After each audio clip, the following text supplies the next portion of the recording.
Hi everyone. I've been getting a lot of requests lately for my opinion on A Realm Reborn 2.0. So I figured I would make a quick video just going over my thoughts.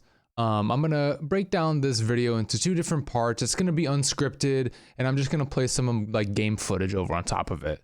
The first half of the video is gonna be my opinion on Final Fantasy A Realm Reborn up until the point that I'm at now, which is before the patch content. The second half of the video is going to be about my opinion regarding Final Fantasy XIV as a whole in scope of the entire MMORPG genre and what it brings to the table, what I like about it, what I dislike about it, etc.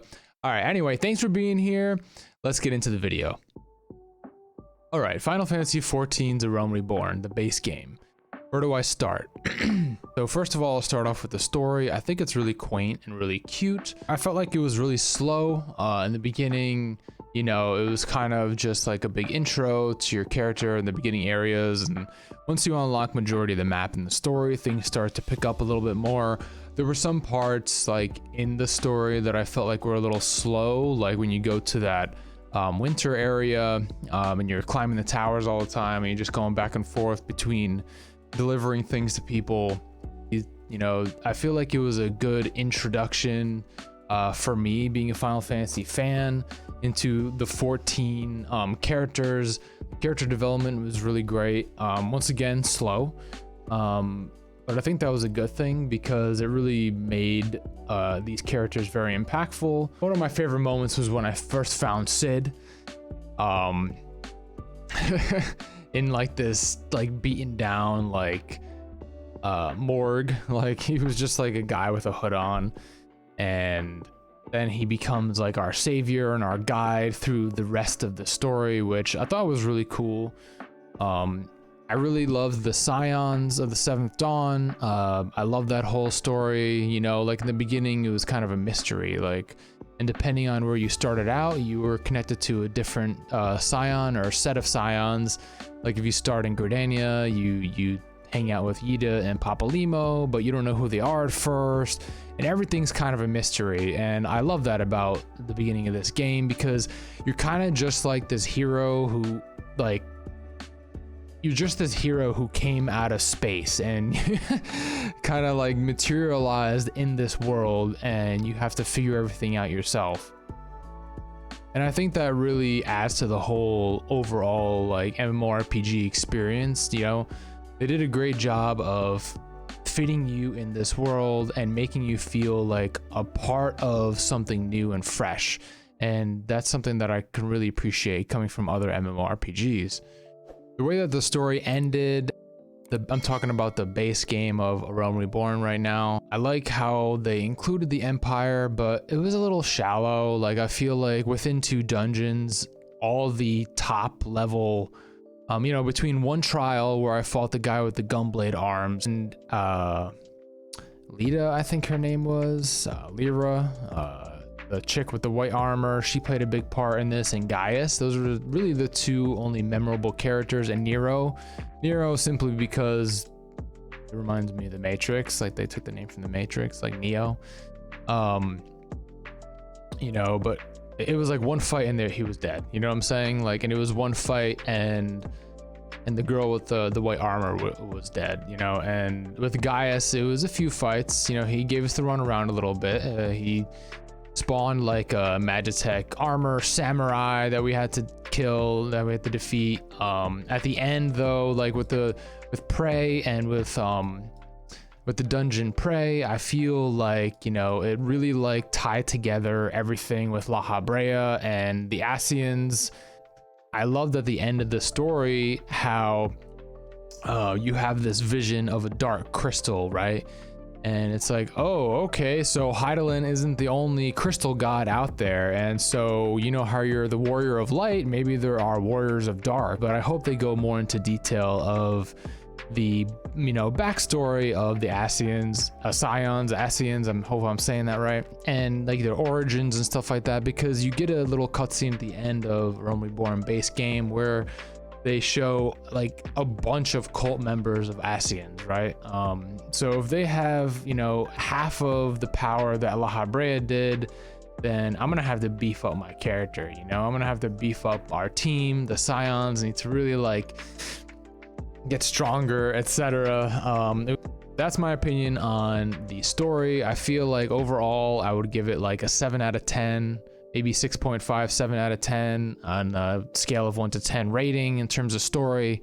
Now, the game overall was a really fresh and nice way to approach an MMORPG. The community was and is the most amazing part of this game.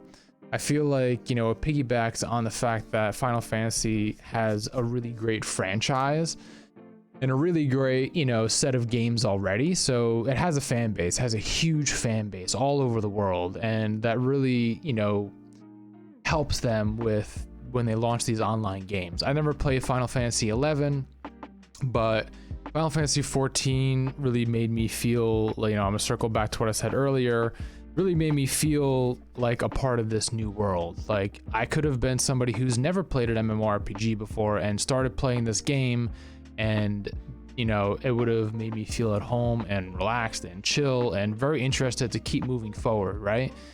The character development was really spectacular, especially when it comes to the different grand companies.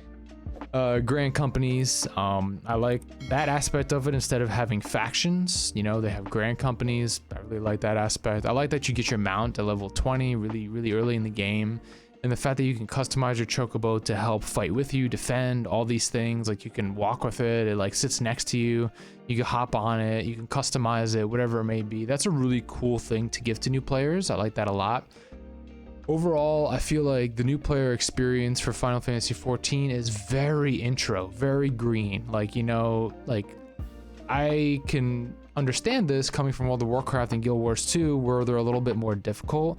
They leave it up to the player, where Final Fantasy XIV kind of like holds your hand more frequently than not, right? You know, go this way, go talk to this person, here's the map, here's this. There's a dialogue, little tooltip for every single tutorial that goes on. And I like that aspect of it. And yes, I imagine it gets harder in future content and future expansions. And now that all the groundwork has been laid, it's really great. And this also feeds into the whole thing that, you know, console players play this game as well. And there's a different audience there as well. So I'm sure they had to create, you know, a tutorial system that works for both console and PC. I definitely see that in the settings menu, where you can adjust your HUD and you can actually configure a controller even on the PC, which I'm not 100% sure about. I haven't tried it, but there was an option to configure a controller. I haven't tried the PvP yet, but I hear it's not as great as World of Warcraft. You know, I haven't played as many other games and other MMOs as people on YouTube like MMO Byte, the Lazy Peon, Co-Carnage, big names like that. I haven't, you know, I'm not a full-time MMORPG player right now. I'm just trying to try the mainstream games and start there since I've quit World of Warcraft. And Final Fantasy XIV so far is really one of my favorites, just because of the story and because of the community and the different way that they approach things. I think, you know, overall it's a stylistic choice. Guild Wars 2 is more about the exploration, you know, jumping into random events, really put you into the action right away, right? Where Final Fantasy kind of like is more about the story and holds your hand regarding the action. Like you can join the fate or you don't have to. Not every character, not every monster is going to attack you and kill you when you go into a new zone, right? Now you're not going to aggro every single monster. In Guild Wars 2, you do. In World of Warcraft, you do, right? Like, if you try to fight a monster that's 5 levels above you in Guild Wars 2, there's a possibility that you'll die, right? And it's more about the skill than anything. The global cooldown in Final Fantasy XIV really sets it apart in terms of the skill, right? It's very slow paced. You know, some classes and jobs, you don't get an AoE ability until like level 30. It just depends on what class and, you know, the play style that you want.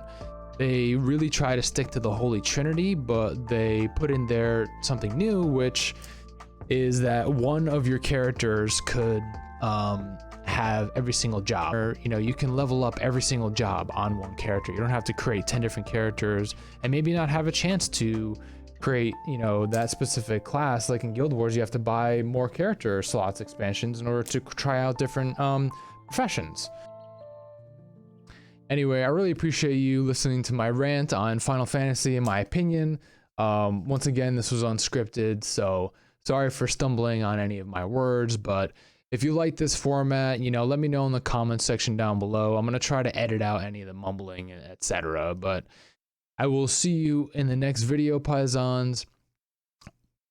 Thank you for listening. Thank you for watching. Thank you for supporting my channel. And if you haven't yet, I do stream over on twitch.tv/Geegan if you want to follow my journey further into Eorzea and Final Fantasy XIV, and eventually other MMORPGs that I try, like Elder Scrolls Online. I'll circle back to Guild Wars 2. I'm looking forward to Ashes of Creation if that's ever gets released, you know. Things like that is what I cover on this channel. So looking forward to seeing you in the future, and I will see you video.